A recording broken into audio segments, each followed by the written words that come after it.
ሙሴ ስለሱ የጻፈለትን ነቢያት የተነበዩለትን ማስያስ የሚሉትን ክርስቶስን አገኘነ አለ።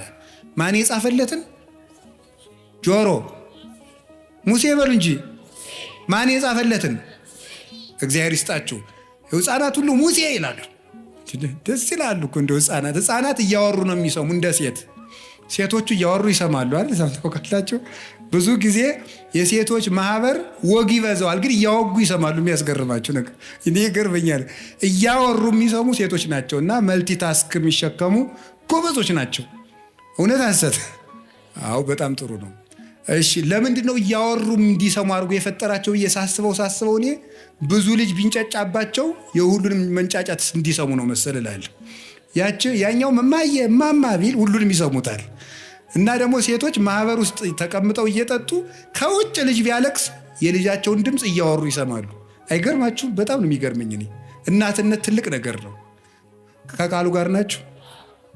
ስለዚህ እግዚአብሔር ታቦት ስላለው ታቦት እመቤታችን ናት። መጀመሪያ ከማይነቅዝ እንጨት ማለት ምን ማለት መስላችሁ? ከማይነቅዝ ነቀዝ መብላት ማለት ምን ማለት ነው? መቆንቆን መንቀዝ ምንድን ነው? እርግማን ኃጢአት ማለት ነው። ከማይነቅዝ እንጨት ታቦቱን ስራው አለ። የድንግል ማርያም አካሏ እርግማን የሌለበት ነው።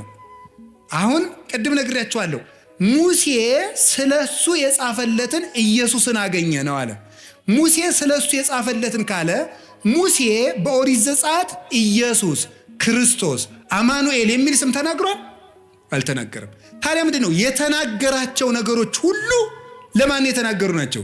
ስለ ክርስቶስ በምስጢር የተነገሩ ናቸው። ስለክሙ ከመቦቶን ዘትረክቡ ሕይወተ ዘላለም እማንቱ ሰማይቴ፣ መጻሕፍትን ትመረምራላችሁ በእነሱም ሕይወት የምታገኙ ይመስላችኋል፣ እነርሱ ግን የኔ ምስክሮች ናቸው አላቸው።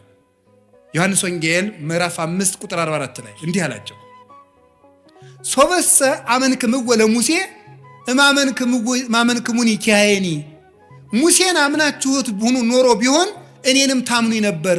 እስመ ውእቱ ጸሐፈ በእንቲአየ፣ እሱ ስለ እኔ ጽፏልና አለ። ዮሐንስ 5:46 ላይ እሱ ስለ እኔ ጽፏልና ሙሴን ብታምኑ እኔንም ታምኑ ነበር አለ። እንግዲህ በሙሴ የተጻፈው ጽሑፍ ሁሉ ለክርስቶስ ቀጠሮ ነበር ማለት ነው። ገባችሁ? በመነን ለክርስቶስ ቀጠሮ ነበር። በምንድን? በምስጢር ማለት ነው። በምስጢር እንደዚያ ከሆነ ለምሳሌ ኦሪት ዘጸአት ምዕራፍ 25 ስለ ኢየሱስ ክርስቶስ የተጻፈ ነው። እንዴት ተብሎ ነው የተጻፈው? ታቦት እናቱ ቃል እሱ ተብለው ተጽፈዋል ማለት ነው። እናቱ ታቦት እሱ ደግሞ ቃል ተብሎ ተጽፏል። እንዲህ ብሎ ነው የተጻፈው። ኦሪት ዘጸአት ምዕራፍ 25 ቁጥር 1 ላይ ማይነቅዝ እንጨት፣ እንግዲህ እናቱ ታቦት ናት። በታቦቱ ውስጥ የእግዚአብሔር ቃል አለ። ክርስቶስ ደግሞ ቃል ነው። በቀዳማዊ ሕልውናው ቃል ይባላል። ዮሐንስ ወንጌል ምዕራፍ 1 ቁጥር 1 ላይ በመጀመሪያ ቃል ነበረ ብሎ ቁጥር 14 ላይ ቃል ሥጋ ኮነ እንዳለ ክርስቶስ ቃል ይባላል። ቃል ይባላል። ስለዚህ በታቦት ውስጥ ቃል አኑርበት ማለት በታቦት በድንግል ማርያም ማህፀን ቃል ወልድ አድሮ ሥጋን ነፍሶ ስግው ቃል ክርስቶስ ሆነ፣ በተዋሕዶ ራሱን ገለጠ ማለት ነው። ስለዚህ እመቤታችን ታቦት ናት። ክርስቶስ ምን ይሆናል? ቃል ይሆናል።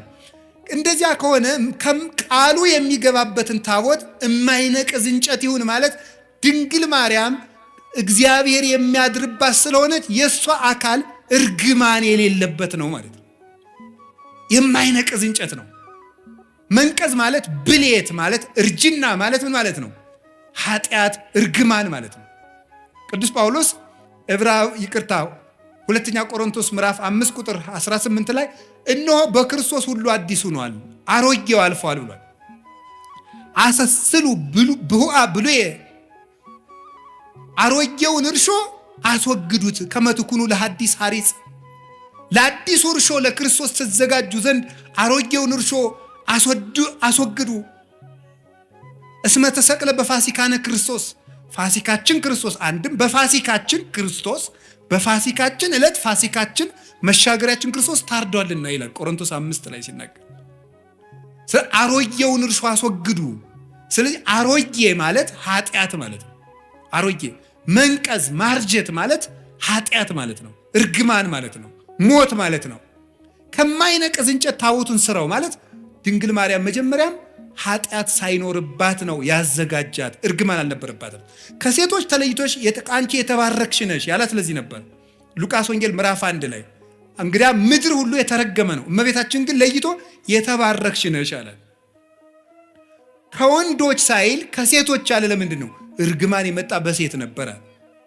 በሴት ስለነበረ ሴቲቱ ዓለምን ሁሉ የምትወክላት ከሴቶች ተለይቶሽ አንቺ የተባረክሽ ነሽ ሲል ከሰው ዘር በአጠቃላይ ተለይተሽ የተባረክሽ ነሽ ነው። ከማይነቅዝ እንጨት ማለት ይሄ ነው። በወርቅ ለብጠው ምንድን ነው ነው? በወርቅ ለብጠው ማለት ነው። ልብ ብላችሁ ስሙ የእግዚአብሔር ቤተሰቦች። መጀመሪያ ከማይነቅዝ እንጨት ስራው ማለት እንጨቱ መጀመሪያ በተፈጥሮ ይሄ ሁሉ ታቦቱ ረጅም ዘመን ሲቀመጥ እንዳይነቅዝ ነው። ከማይነቅዝ እንጨት ስራው አለው፣ እንዳይፈርስ ነው። ይሄ ማለት ምን ማለት ነው? ድንግል ማርያም መጀመሪያ አካሏ የአዳም ሸክም የሌለበት እርግማን የሌለበት አድርጎ እግዚአብሔር አዘጋጀው። እንዴት ይሆናል? በእግዚአብሔር ኃይል ይሆናል። ታምር ነው የሷ ነገር። ከማይነቅዝ እንጨት በወርቅ ለብጠው ማለት ደግሞ ወርቅ የተባለ አንደኛውን ከማይነቅዝ እንጨት ተፈጥሮ ተሰርቶ ደግሞ ወርቅ ሲለበጥበት ታቦቱ ለብዙ ዘመን የሚኖር ይሆናል ማለት ነው። ወርቅ የተባለ የእመቤታችን ንጽህናዋና ቅድስናዋ ነው። የሰራችው ንጽህና ነው። ወርቁ በተፈጥሮ ብቻ አይደለም የሚጠበቀው። ወርቅ እንጨቱ የማይነቅዝ እንጨት ብቻ መሆን አይበቃውም። ወርቅ ጨምርበት።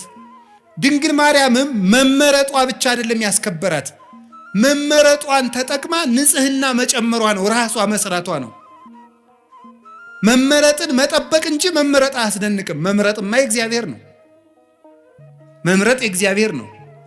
አሁን አንዳንዶቹ ምን ይላሉ? እመቤታችን እኮ እንዲህ ብለን ስናከብራት ማርያም ምን ታደርግ ኖሯል? ሲመርጣት አልመረጥም ልትል ነው? እሷ ባትኖርም እኮ ሌላ ሴት የመምረጥ እድል አለው እግዚአብሔር ምን ይሳነዋል ይላል። እንዴ የእሷ ነፃ ፈቃድስ? ነፃ ፈቃድ ያላት ፍጡር እኮ ናት። እንጨት ናት እንዴ? ዝም ብሎ አስገድዶ ይመርጣታል? አይመርጣትም። ነፃ ፈቃድ አላት። እግዚአብሔር ስለጠበቃት ነው የምንል ከሆነ እንደዚያ ከሆነ አዳምና ሔዋንም የበደሉ እግዚአብሔር ስላልጠበቃቸው ነው ብለን መልስ ማዘጋጀት እንችላለን። ይሄ ደግሞ እግዚአብሔርም ያ ማለት ለአዳምና ለሔዋን ተጠያቂው እግዚአብሔር ይሆናል። ድንግል ማርያም ንጹሕ የሆነችው እግዚአብሔር ስለጠበቃት ብቻ ከሆነ አዳምና ሔዋንም የወደቁ እግዚአብሔር ስላልጠበቃቸው ነው ማለት ነው።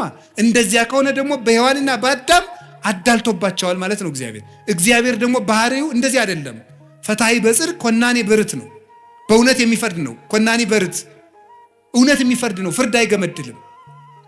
ያ ማለት እኔም ቢሆን የምበድለው እግዚአብሔር ስላልጠበቀኝ ነው ማለት ነው። እንደዚያ ከሆነ ደግሞ ለኃጢአቴ ተጠያቂ ሊያደርገኝ አይገባም ማለት ነው። እመቤታችን ብቻ ከጠበቀ ሔዋንንስ ለምን እንዳትበድል አይጠብቃትም? እግዚአብሔር የማንንም ነፃ ፈቃድ አይሻማም። የድንግል ማርያምንም ነፃ ፈቃድ ያከብራል። የመበደል መብት አይነፍጋትም። እንዳትሳሳት አይከለክላትም። እሷ መጠበቋን መመረጧን አጽንታ በጠበቀች ንጹሕና በጸናች መጠን እግዚአብሔርን በእጁ እየደገፈ ጠበቃት። የመጀመሪያውን እሱ ባርኮ ሰጣት። አካሏን ከማይነቅዝ እንጨቱ አለመንቀዙ በተፈጥሮ የተገኘ ነው። እግዚአብሔር ያነው እንዲያርጎ የፈጠረው። ድንግል ማርያም እርግማን የሌለባት መሆኗ በእግዚአብሔር እጅ ነው። በወርቅ መለበጥ ግን የሰው ነው። ንጽህና ጨምሮ መኖር ግን የሷ ነው። ስማራያ እግዚአብሔር ይላሉ ሊቃውንቱ። እግዚአብሔር መረጣት ይልና ቢመርጣትማ ምን ይደንቃል? እንድትመረጡና ብትገኝ ነው እንጂ ይላሉ። እንድትመረጡና ተገኘች። ምርጫዋን ደግሞ አጸንታ ያዘች። ቅዱስ ጳውሎስ መመረጣችሁን ታጸኑ ዘንድ ከፊት ይልቅ አሁን ትጉ ያለን ለዚህ ነው። ስለዚህ እመቤታችን በወርቅ የተለበጠች ታቦት ናት። እስኪ በሉ በወርቅ የተለበጠች በሉ። እማይነቅዝ የሚለው ትርጉሙ ምንድን ነው?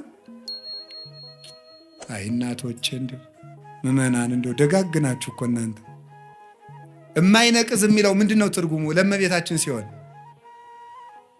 ኃጢአት የሌለባት ነው። እርግማን የሌለባት። እስኪ እርግማን የሌለባት በሉ። ወይም የአዳም ጉስቁልና ያላረፈባት። እንጨቱ በተፈጥሮ የማይነቅዝ ነው። እመቤታችንም እግዚአብሔር ሲፈጥራት ከእናቷ ማህፀን ሲለያት እርግማን እንዳይኖር አድርጎ ነው የጠበቃት። አቀባ ጰራቅሊጦስም ከርሰማ ወይ ረኩሰት በምንትንም ዘፈጠራ። እንዴት ሊሆን ይችላል? ከመምጽውር ጽሩየ ገብረ አለ ቅዱስ ዮሐንስ አፈወርቅ። ይሄ እንዴት ሊሳካ ይችላል ካል ወርቅ ከጭቃ እንደሚገኘው ነው አለ። ወርቅን ከጭቃ ታስገኘዋለህ። ስታነሳው ወርቁ ውስጥ ግን ጭቃ የለም። ድንግል ማርያም ከተረገመ ባህሪ ስትወጣ እርግማን ጉስቁል የሆነ ባህሪ ግን አልደረሰባትም። አባቶቻችን በብዙ ነገር ተርጉሞ በሾህ መካከል እንደተከበበች ጽጌረዳ ይላል። ጽጌረዳ አበባ እሾሁ መሃል ላይ ናት። እሾሁ ግን የለባትም። ድንግል ማርያም የእርግማን እሾህ ባለበት ዓለም ውስጥ እርግማኑ ሳያርፍባት ወጣች። እንደ ጽጌረዳይቱ መዓዛዋን ብቻ ይዛ መዓዛ አፏሃ ከመ ኮሎ ኩሉ ነገራ በሰላም ያለ ቅዱስ ያሬድ ይህን አንደበቷ እንደ እንኮይ የሚያምር መዓዛውን ይዛ የወጣች እሾሁ ያልተከተላት ጽጌ ሃይማኖት ዘጸገየት በማእከለ ሐስዋክ በእሾህ መካከል አበባ የተገኘች የሃይማኖት አበባ መዓዛ ብቻ ያላት እሾሁ ግን የሌለባት የመካከለኛዋ ውብ ጽጌረዳ እመቤታችን ናት። እርግማን ያልነካት። ወርቁ ግን ራሷ የሰራችው ንጽሕናዋ ነው። ዓይኗ ንጹሕ፣ ጴጥሮስ ተሳሳተ ተብሎ ተጽፏል። ሐዋርያት ተበተኑ ተብሎ ተጽፏል። አብርሃም በደለ ተብሎ ተጽፏል። ማርያም ይሄን አረገች ተብሎ አልተጻፈም። አንደበቷ ክርክም ያለ ነውር የሌለባት እውነት ጠባብ ወትሕት ዘልህቀት በቤተ መቅደስ ውስጥ ተቀምጣ መልአክ እያነጋገራት ትዕቢት የሌለባት ትሕት ጥበብን የተመላች እወቁኝ የማትል ልጇ በሆሳዕና እንኳን እንዲው ግርግር ሰው ሁሉ ሲበዛ እንዴ የአምላክ እናት ፊት አድርጉኝ የማትል በትሕትና እስቲ እዚህ ላይ እመቤታችን እንዲህ አለች ተብሎ ሰምታችኋል? ሐዋርያት አነጠፉ፣ ገሌ ፊት ሄደ፣ ጴጥሮስ እንዲህ አለ ሲባል እሷ እንዲህ ነኝ የማትል ይሄ አይገባኝም ይሄ ይገባኛል የማትል ስደት አይገባኝም ሳትል የተሰደደች መልካም ነገር ይገባኛል አክብሩኝ የማትል ትሕትናን የተመላች ወርቅ።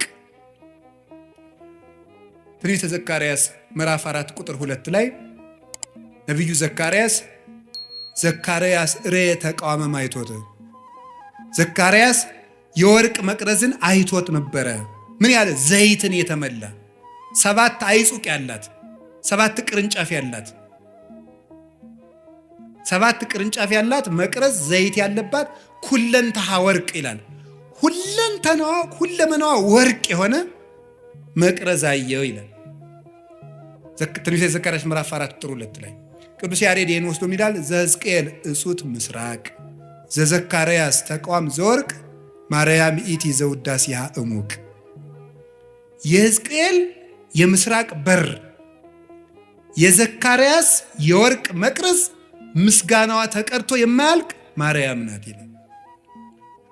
ኩለንተሃ ወርቅ ሁለመናዋ ወርቅ ነው ማለት ስጋዋ ወርቅ፣ ነፍሷ ወርቅ፣ ህሊናዋ ወርቅ፣ ልቧ ወርቅ፣ ህዋሳቷ ወርቅ፣ ስሟ ወርቅ፣ ሁለንተናዋ ገንዘብ የሆነ ጸጋን የተመላች እጅ እግሯ ገንዘብ የሆነ ናት እመቤታችን። እኛ እኮ እንደው ብዙ የሚጣል ያለን እንደ ዱባ ታውቃላችሁ። በቤተ ክርስቲያን ስርዓት ዱባ ለቤተ ክርስቲያን ስለት አይገባም። አይገርማችሁ? ፍትሐ ነገሥት አንቀጽ 17 ላይ አንቀጸ ምጽዋት ላይ ዱባ ለቤተ ክርስቲያን አያምጡ ይላል። ለምን? ዱባ ብዙ የሚጣል አለው። አያችሁ? የሚጣል ነገር የሚበዛባቸው ሰዎች ቤተክርስቲያን አይጉ ማለትና ዱባቱን እሺ ዱባ ማለት የሚጣለው የሚበዛ ነው። እንደው እኛ እኮ ብዙ የሚጣል ነገር አለን። እንደው ብዙ ወጥቶ የሚወድቅ ጓዛ ምንን እንደው ይሄን እና ዱባቱና ቅልም አይገባም ይላል። ውስጡ መራራ ነውና መራራ ሰዎች በቤተክርስቲያን ርስት የላቸውም ማለት ነው። መራራ መሆን ክፉ ነው። ስለዚህ እመቤታችን ግን የሚጣል የሌላት አልብኪ ነውር ወይ ምንትኒ በላይሌኪ ኩለንታኪ ሰናይት እንታሃቤ ወዳጄ ሁለንተናሽ ውብ ነው ምንም ነውር የለብሽም ብሏታል ልጇ ሰሎሞን። በወርቅ የተለበጠችው ታቦት ማድረግ አንዳች ነገር ያልተገኘባት የቅድስና ማህተም ያተማት የእግዚአብሔር ከተማ የመሰላሏ ጫፍ ላይ ይላል አይደለም እንዴ? የመሰላሏ ጫፍ ላይ እግዚአብሔር ተቀምጦባት ነበር ይላል። መሰላል እመቤታችን ናት። የመሰላሏ ጫፍ አይምሮዋ ነው። አይምሮዋ ውስጥ ህሊናዋ ውስጥ ከእግዚአብሔር ውጭ ምንም ገብቶባት የማታውቅ እንተ ኢርእያ አይነ ንስር ዲያብሎስ ያልተመለከታት የታጠረች ገነት እጹቅ አዘቅተማ ሕይወት የታጠረች አትክልት የተገጠመች የውሃ ጉድጓድ አዘቅተማ ሕይወት የሕይወት ውሃን ያፈለቀች የታተመች የውሃ ምንጭ እመቤታችን ናት። የእግዚአብሔር ታቦት ይሏችኋል፣ ማርያም ናት። 2 ክንድ ከስንዝር ያለው ከአዳም እስከ ኖህ ያለው ጊዜ ነው። እሱ 2256 ዘመን ይሆናል። 1 ክንድ ከስንዝር የሚለው ከኖህ እስከ ሙሴ ያለው ነው፣ 1644 ይሆናል። 1 ክንድ ከስንዝር ቁመት ወርድ ቁመት አቆልቋይ 1 ክንድ ከስንዝር የሚለው ደግሞ ከሙሴ እስከ እመቤታችን 1600 ይሆናል። ይህን ስትገጥሞት 5500 ዘመን። እንዲህ ያለ ታቦት አበጅ ማለት 5500 ዘመን ሲያልቅ የምትመጣ የእግዚአብሔር ማደሪያ ታቦት አለች ማለት ነው። 4 ቀለበት አብጅለት ማለት 4 ቀለበት ማለት ዓይን፣ ጆሮ፣ እጅ፣ አፍንጫ። ስለዚህ 4ቱን ቀለበት በወርቅ ለብጠው የወርቅ ቀለበት ማብጅለት ማለት እመቤታችን በጆሮዋ አልበደለችም፣ በዓይኗ አልበደለችም፣ በአፍንጫዋ አልበደለችም፣ በእጇ ዳሳ አልበደለችም። 4ቱን ቀለበት ወርቅ አድርገው ማለት ሰው የሚበድላቸው በሮቿ ሁሉ የእመቤታችን ንጹሕ ናቸው እንደ ጠራ ወርቅ። የስርየት መክደኛ የተባለ ድንግልናዋ ነው። መክደኛ የታተመ ድንግልና ነው። የታተመ ድንግልና በስርየት መክደኛው አነጋገር ስርየት ማለት ይቅርታ ነው። የስርየት መክደኛ ማለት በድንግል ማርያም ድንግልና በኩል እግዚአብሔር ይቅርታን ይዞ መጥቷል። ፈቂዶ ይፈውስ ትዝምደሰብ ተገምረ በማኅፀነ ድንግል ታቢዮ ለኩሉ ኃይል እለ በሰማያት ማሂደር። ባሕርየ ሰብን ነገደ ሰብን ላድን ባለ ጊዜ ከሰራዊተ መላእክት ተሰውሮ በድንግል ማርያም ማኅፀን አደረ። እኔ እንደው ማርያም ምን አድርገልኛለች የሚለኝ ሰው ኢየሱስ ነው እንጂ የሚለኝ ሰው እግዚአብሔር ሰውን ላድን ብሎ የት ሄደ ብዬ ነው የምጠይቀው። እግዚአብሔር ሰውን ላድን ብሎ ወደ ማርያም መጣ ነው የማገኘው መጽሐፍ እኮ የሚለኝ። እግዚአብሔርን ሰውን ሊያድን መጣ። እንዲህ አለ እኮ ጌታ እስመ መጽአ ወልደ እጓለ እመሕያው ከመ ይህስስ ወያድን ዘተሃጉለ። የሰው ልጅ የጠፋውን ሊፈልግና ሊያድን መጥቷል አለ ማቴዎስ 18 ላይ። የሰው ልጅ የጠፋውን ሊያድን መጥቷል። የሰው ልጅ ክርስቶስ የጠፋውን ሊያድን መጣ። የጠፋውን ሊያድን ሲመጣ ወዴት መጣ? መጀመሪያ ወደ ድንግል ማርያም መጣ። እግዚአብሔር ድህነትን ይዞ ጉዞ የጀመረባት ገብቶ የከተመባት የድህነት ሀገር፣ የፈውስ ሙዳይ፣ የሃይማኖት ከተማ እመቤታችን ናት። ስለዚህ የስርየት መክደኛው ይቅርታ የተገኘበት ድንግልና ያላት የሔዋን ድንግልና ሞት ነበር ያመጣብን። የይቅርታ ድንግልና የማን ድንግልና ይቅርታ አምጥቶልናል? ይቅርታ እኮ ክርስቶስ ነው። ምሕረት ክርስቶስ ነው። ጠለ ምሕረት፣ የምሕረት ዝናብ፣ የምሕረት ጠል፣ የምሕረት ውሃ፣ የምሕረት ፀሐይ፣ የምሕረት ብርሃን ክርስቶስ ነው። የምሕረት ዛፍ ክርስቶስ ነው። የምሕረት ፍሬ ክርስቶስ ነው። እሱን ያስገኘ ድንግልና የድንግል ማርያም ነው። ምሕረት የሰጠ ድንግልና፣ ምሕረት የፈሰሰበት ድንግልና፣ ምሕረትን ለዓለም ያሳየ ድንግልና የማርያም ድንግልና ነው። ዝም ብሎ ድንግልና አይደለም። ጓዲድ አብዩቱ ስብሐተ ድንግልናኪ በማርያም ድንግል ፍጽምት በድንጋሌ ሥጋ በድንጋሌ ነፍስ ህትምት የምትሆኝ እመቤታችን በክብረ ወሊድ ላይ የተሰጠች ክብረ ድንግልና አብይ ነው፣ ብዙ ነው፣ ገናና ነው ይላሉ ሊቃውንት ውዳሴ ማርያም ሲተረጉሙ። እናንተ ምን አለባችሁ? አይበርዳችሁ? አይሞቃችሁ? እናንተ ኳስ ነው የሚደንቃችሁ። እንዲሁ ተጃጅላችሁ ያለቃችሁ ሰዎች ይቅር በሉኝ እሺ።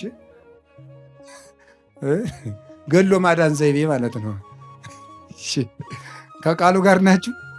እግዚአብሔር ከሁላችን ጋር ይሁን እና ይሄ እስቲ የስርየት የድንግል ማርያምን ድንግልና የስርየት መክደኛ በሉት። በእውነት በሉ እንጂ የስርየት መክደኛ ያለበት ምክንያት ድንግልናዋ ማኅተመ ድንግልናዋ ስላልተፈታ ነው።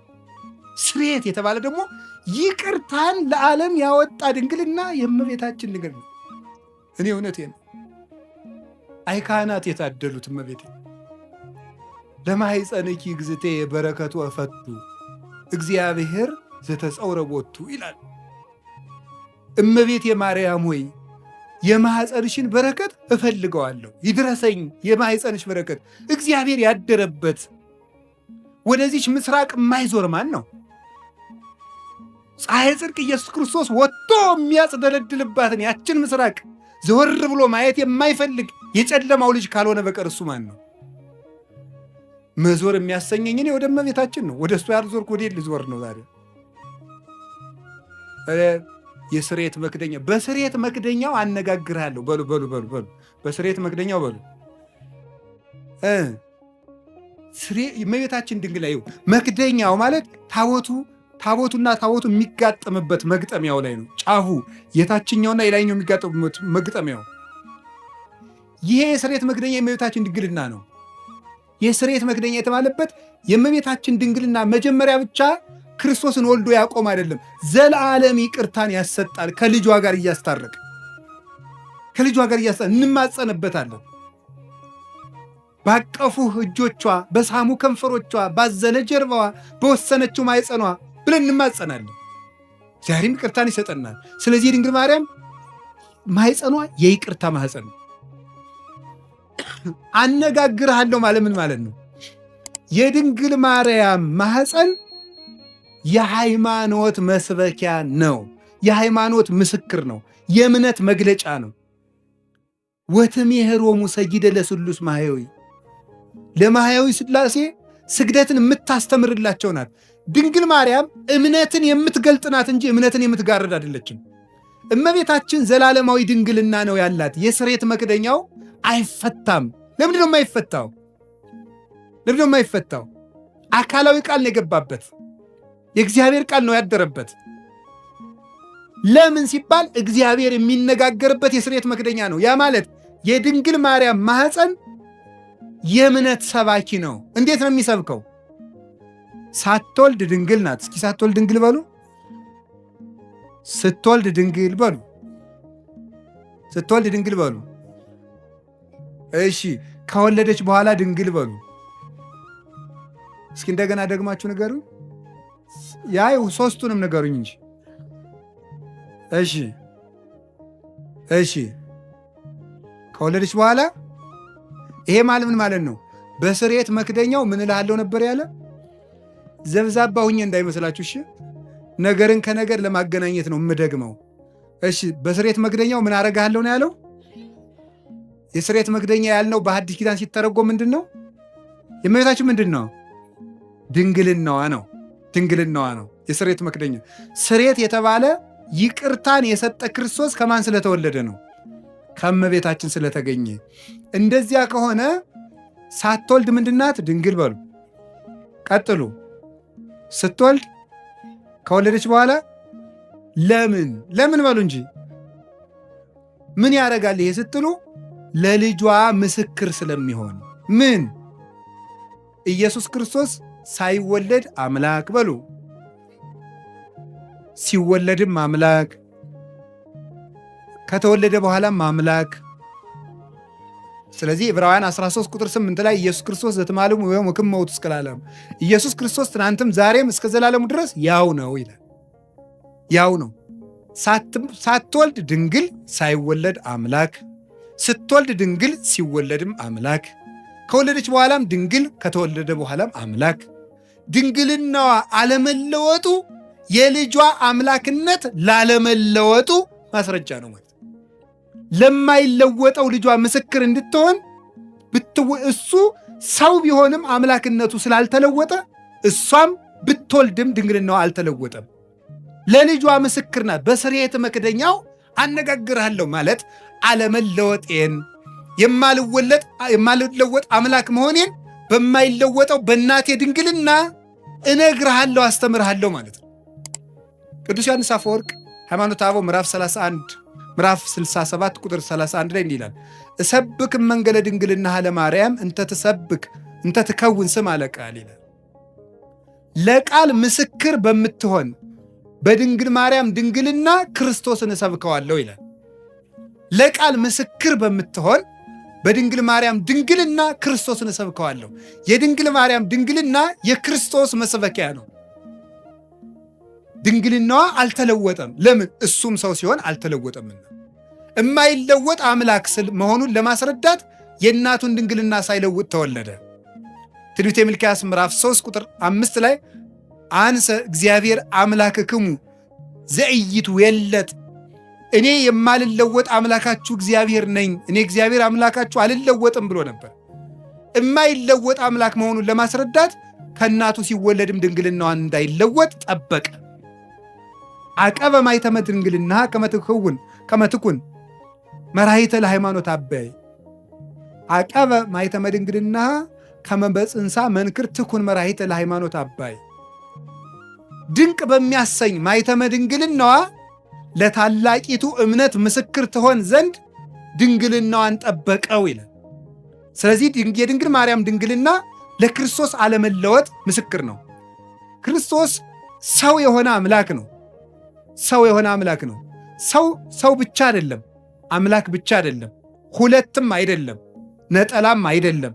ሰውነቱ በአምላክነት እንዳልተለወጠ ድንግል ስለሆነች እናትነት አልቀረባትም። አምላክነቱ በሰውነት እንዳልተለወጠ ድንግልናዋ በእናትነት አልተለወጠባትም።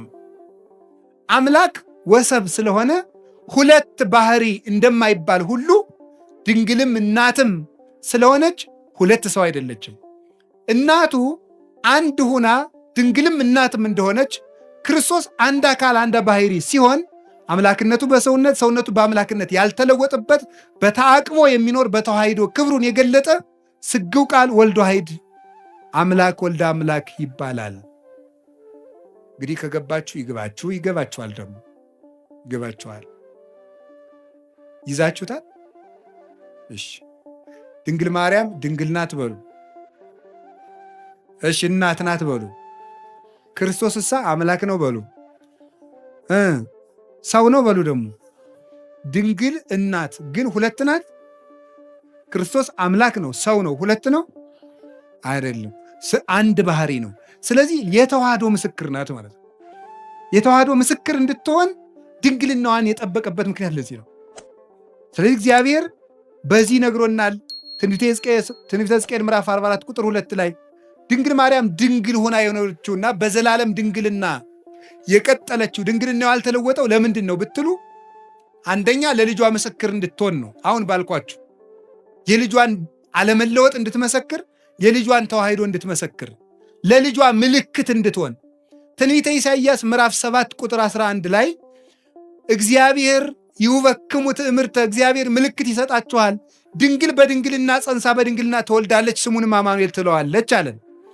ማቴዎስ ምዕራፍ 1 ቁጥር 23 ላይ በነቢይ የተነገረው ይፈጸም ዘንድ ስሙን አማኑኤል ትበለው በለው፣ ድንግል በድንግልና ትወልዳለች፣ ስሙም አማኑኤል ይባላል የተባለ ይፈጸም ዘንድ አለ። እግዚአብሔር ምልክት ይሰጣችኋል፣ ድንግል ትወልዳለች አለ። ድንግል ማርያም ዘላለማዊ ድንግልና ከሌላት ምልክትነቷ ምንድን ነው? ምልክት የሆነችው እኮ ዘላለማዊ ድንግልና ስላላት ነው። ያ ምልክት የተፈጸመባት ድንግል ደግሞ እመቤታችን እንደሆነች ወንጌላዊ ነግሮናል። ስለዚህ ድንግል ማርያም የማይለወጥ ዘላለማዊ ድንግልና አላት። ለምን? ምስክር እንድትሆን፣ ምልክት እንድትሆን፣ ለሃይማኖት ማስረጃ እንድትሆን።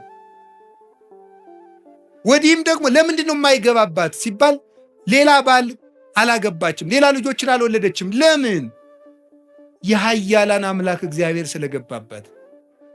ሕዝቅኤል ምዕራፍ 44 ቁጥር 4 ላይ እንደተነገረው የሰራዊት ጌታ እግዚአብሔር ገብቶባታልና ሌላ አይገባባትም፣ ተዘግዳ እጹታ ትነብር ለዓለም፣ ለዘላለሙ ታትማ ትኖራለች። መልስ ለምን? እግዚአብሔር ስለገባባት።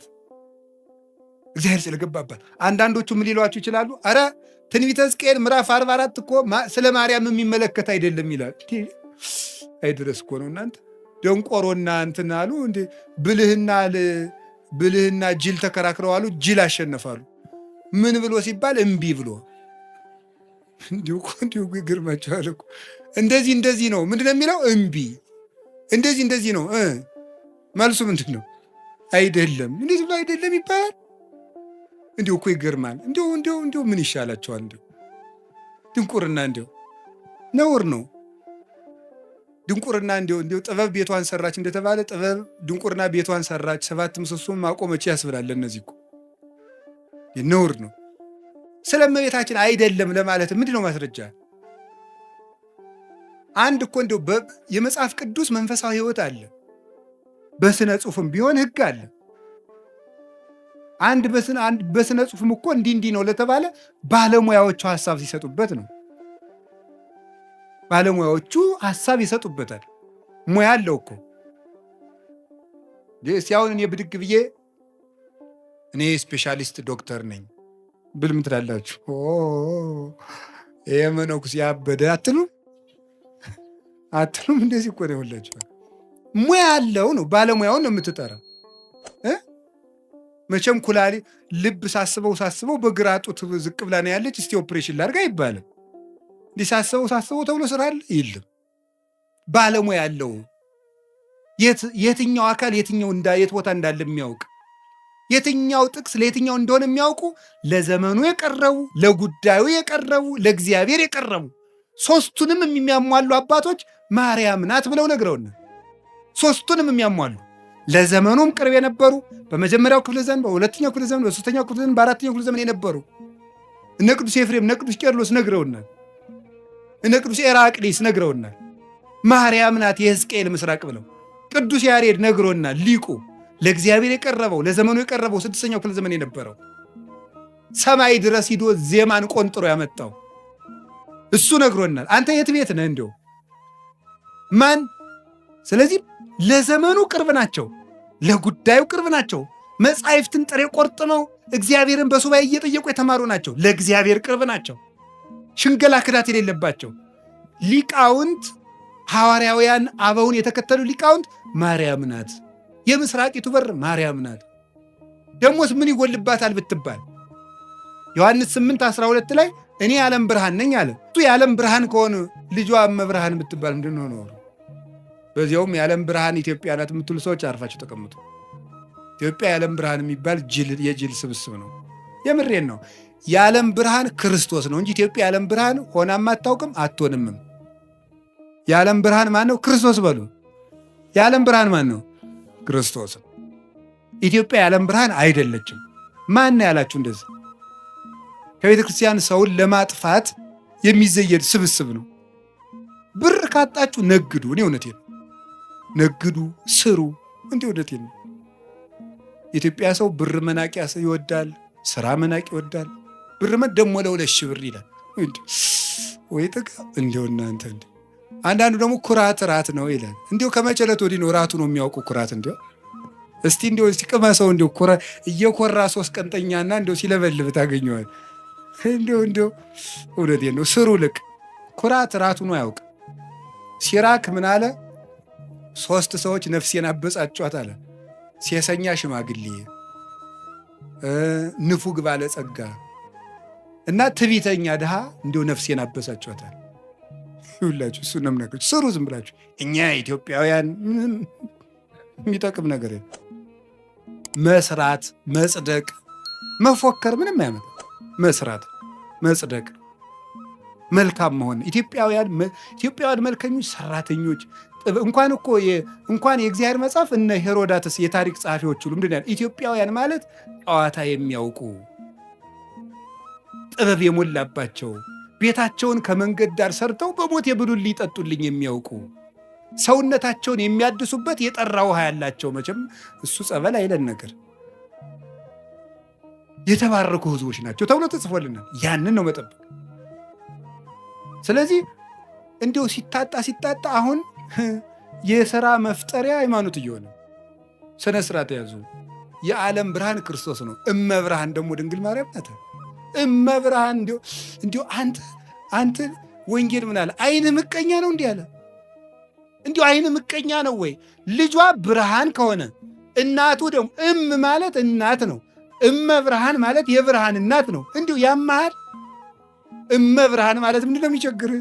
ልጇ ብርሃን ነኝ አለ። እንደወለደችው ደግሞ ነገረው። ያው ወንጌል እንዴት እመብርሃን አትላትም? ምቀኝነት እኮ ነው። ራይ ድረስ ነው። እንዲሁ በማይደረስበት ይቀናል እንዴ? ትባሸቃላችሁ እንዴ? ጠላት ከፈለጋችሁ ሰይጣን አልላችኋል እንዴ? እሱን አትሰላለፉትም? እንዲሁ ማርያም ምን አደረገቻችሁ? ምሕረት አዝላ በመጣች። ስለዚህ የእግዚአብሔር ቤተሰቦች እመቤታችን የብርሃን እናቱ የፀሐይ ጽድቅ እናት ናት። ስለዚህ ለምንድን ነው ድንግል ማርያም ዘላለም ድንግል መሆን ያስፈለጋት ሲባል ቅድም እንዳልኳችሁ ለልጇ ምስክር እንድትሆንና እግዚአብሔር ስለገባባት ነው። በእግዚአብሔር ዙፋን ፍጡር አይቀመጥም። እኔ ቀናተኛ አምላክ ነኝ፣ ክብሬን ለሌላ አልሰጥም ይላል የሰራዊት ጌታ እግዚአብሔር። እግዚአብሔር የገባባትን ማኅፀን፣ እግዚአብሔር የተቀመጠበትን ዙፋን ማን ነው የሚቀመጥበት? እስቲ በሉ እንዲ አሁን የቀበሌ አስተዳዳሪ በወረዳ አስተዳዳሪ ወንበር ይቀመጣል? እስቲ ሂድና ሞክራት። አሽሮ አሽሮ ይለቃል። የለም አይፈቀድም። እንዲሁ መጠንን ታውቆ ነው። እሟይ ያቅምሽን አልሙ ያልም ያሉ አሉ አይደል ቄሴ።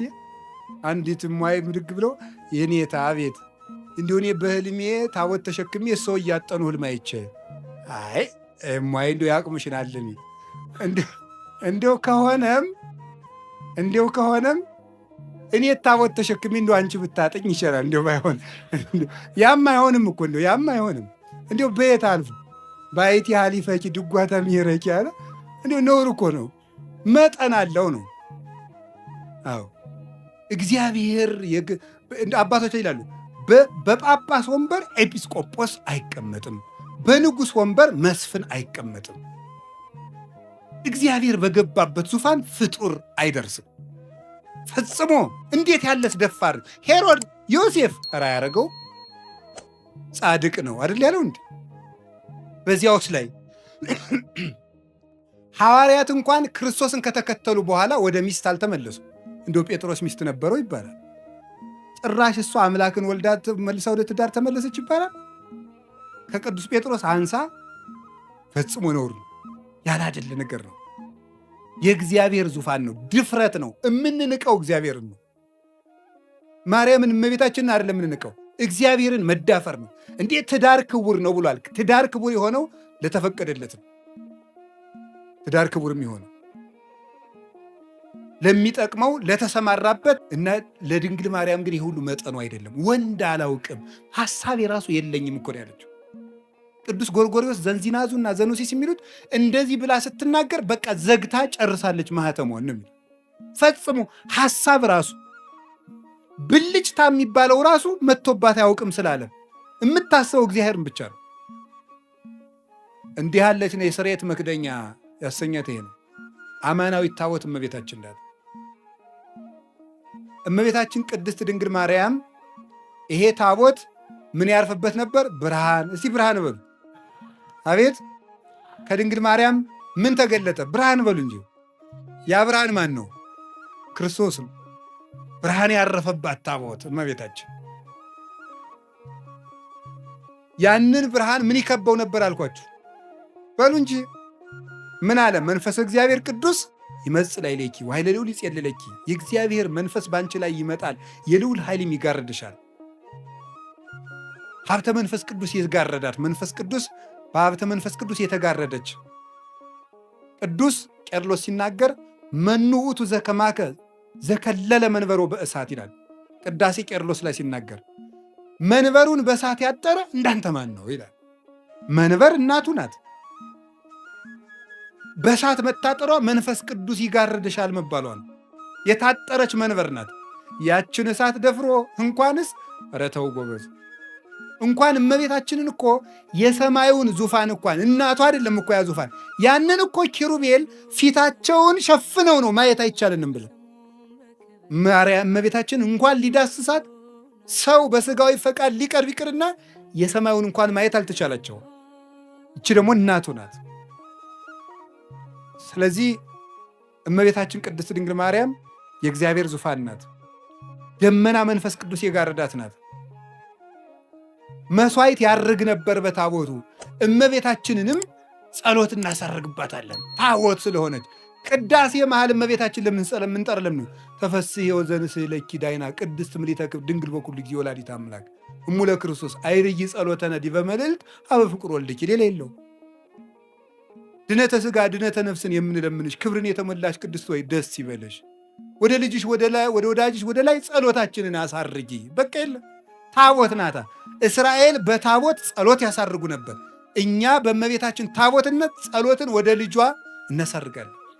ሰዎች ግን የሚመስላቸው ድንግል ማርያም አማላጅ ናት ሲባል የለም ክርስቶስ ዓርብ በደሙ ስላስታረቀን የእሱን